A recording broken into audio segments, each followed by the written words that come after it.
এদেশের মালিকানার একমাত্র দাবিদার এই দেশের সকল নাগরিক। সুষ্ঠু নির্বাচনের পক্ষে আমাদের সকলকে ঐক্যবদ্ধ হতে হবে। একটি অ্যাকাউন্টেবল অবস্থা দেশে তৈরি করা একান্তই প্রয়োজন। এদেশের মালিকানার একমাত্র দাবিদার এই দেশের সকল নাগরিক। এই সত্যটাকে যদি আমরা প্রতিষ্ঠিত করতে চাই তাহলে মানুষের ভোটাধিকারের প্রশ্নে গণতন্ত্র প্রতিষ্ঠার জন্য বাক স্বাধীনতার পক্ষে একটা অবাধ সুষ্ঠু নির্বাচনের পক্ষে আমাদের সকলকে ঐক্যবদ্ধ হতে হবে। অর্থাৎ একটি অ্যাকাউন্টেবল অবস্থা দেশে তৈরি করা একান্তই প্রয়োজন।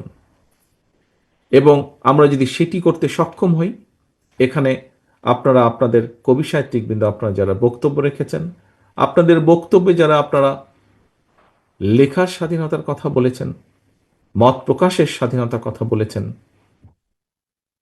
আপনার মত পার্থক্য তুলে ধরার কথা বলেছেন, সমালোচনার কথা বলেছেন, আমরা সেই অধিকারগুলোকে প্রতিষ্ঠিত করতে পারি যদি আমরা একটি অ্যাকাউন্টেবল রাষ্ট্র ব্যবস্থা গড়ে তুলতে সক্ষম হই।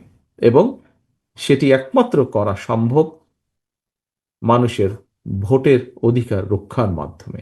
সম্মানিত উপস্থিতিবৃন্দ, সম্মানিত সভাপতি, দেশের সার্বভৌমত্ব রক্ষায় সকল শহীদের রক্তের দায় পরিশোধের সময় এসেছে আজ। এই দেশের একজন কৃতজ্ঞ সন্তান হিসাবে আজ এই সুন্দর অনুষ্ঠানে আপনাদের আমাদের সকলের কণ্ঠে ঐক্যের প্রতিধ্বনি উচ্চারিত হোক।